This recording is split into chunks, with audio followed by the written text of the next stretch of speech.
दूल्हा तैयार है, बारात सजा के रखिए। और सवाल जब, क्योंकि फिल्मों की अगर बात हो रही है तो मेरे को तो दिमाग में आ रहा है कि आप फिल्म दिखाने की बात कर रहे हैं, हम साथ साथ हैं, लेकिन वहां एक दूसरे से पूछ रहे हैं हम आपके हैं कौन।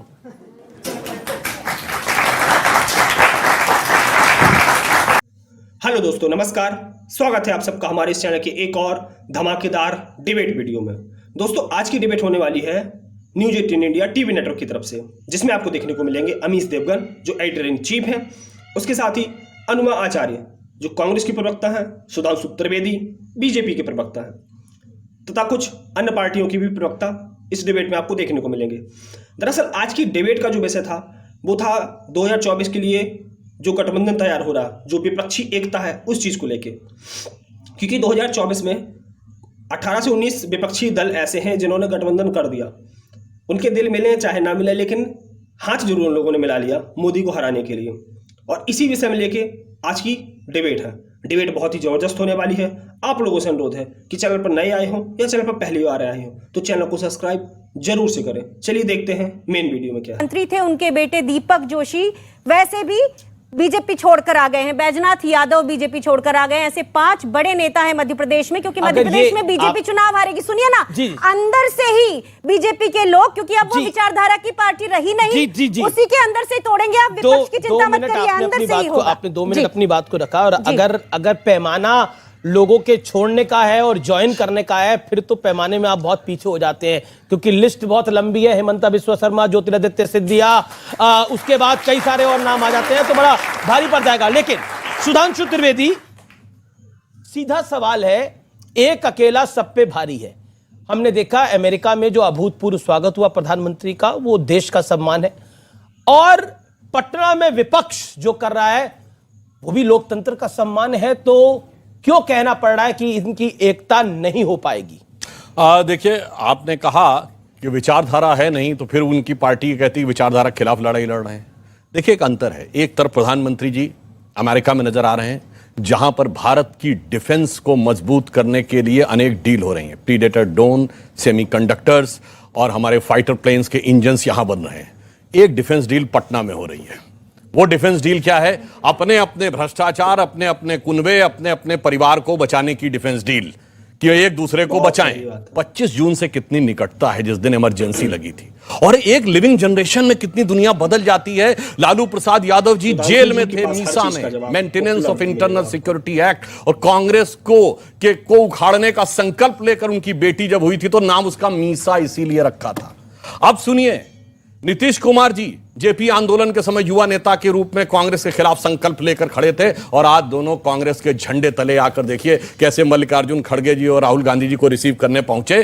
और एक महत्वपूर्ण बात है, बिहार ही वो धरती है जहां भारत के इतिहास में पहला मुख्यमंत्री पद पर रहते हुए जेल गया भ्रष्टाचार के आरोप में, Lalu Prasad Yadav ji. He is the chairperson. Nitish Kumar ji तो हरकारे हैं, जैसे कि आदमी जाता है संदेश वाहक के रूप में, यहां चले जाओ वहां चले जाओ। जलवाए जलाल तो इस समय लालू प्रसाद यादव जी और उनकी पार्टी का है, क्योंकि नीतीश जी की पार्टी तो तीसरे नंबर की पार्टी है।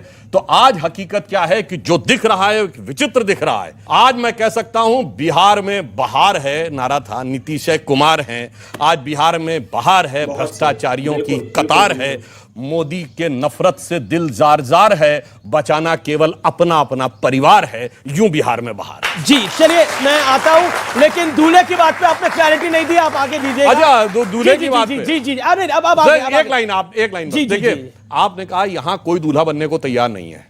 सबके मन में हसरत जरूर है। नहीं, प्रमोद तिवारी ने बोला दूल्हा आ जाएगा। नहीं, सुनिए, वो दूल्हा दिख नहीं रहा है। आपने फिल्मों की बात कही, सुनिए, आपने फिल्मों की बात कही तो मुझे याद आया, 90 के दशक में गोविंदा की एक फिल्म थी, इसका गाना था ना, मेरी मर्जी जी। उसमें एक लाइन थी, मैं अपनी शादी में ना जाऊं मेरी मर्जी। तो यहाँ का दूल्हा यही बोल रहा है, सब दूल्हा बनने को तैयार है।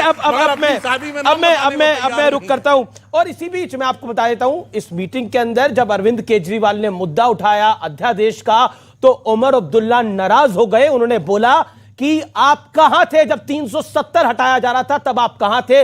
और कांग्रेस ने बोला ये मुद्दों को भटकाने का प्रयास हो रहा है, आज का मुद्दा मोदी को हराना है। ये मुद्दा संसद का मुद्दा है, आज का मुद्दा है ही नहीं। यानी अरविंद केजरीवाल अलग थलग पड़ गए हैं उस बैठक के अंदर। लेकिन मैं सीधा रुख करता हूं आपका और आपके पास आता हूं सत्य प्रकाश मिश्रा। क्या आपको लगता है कि एक तरफ मोदी का भव्य स्वागत यूनाइटेड स्टेट्स के अंदर, वहां से एक बड़ा संदेश, और दूसरी तरफ से पटना से आप लोग संदेश देने का प्रयास कर रहे हैं, बताइए।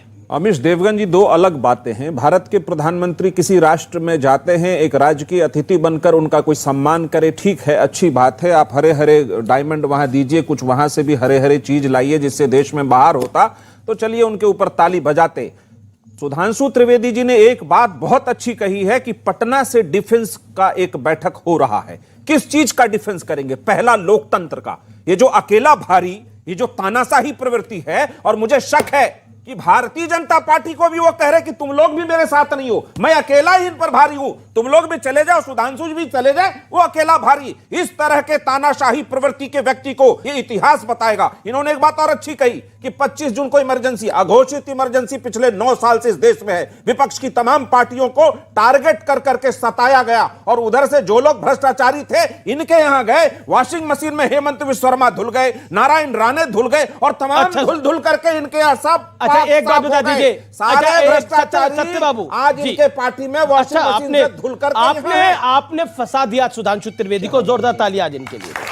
अब एक बात बताइए, आपने बोला सारे भ्रष्टाचारी वहां गए, वहां जाके धुल गए। लालू यादव जी तो वहां गए नहीं, वो भ्रष्टाचारी हैं कि नहीं है, कन्विक्टेड हैं कि नहीं है? लालू यादव जी पर इस देश के अंतिम अदालत ने कोई फैसला नहीं सुनाया। मैं कानून का छात्र रहा हूं, जब तक अंतिम अदालत कोई फैसला नहीं सुनाती कोई बात आप ऊपर नहीं कर सकते।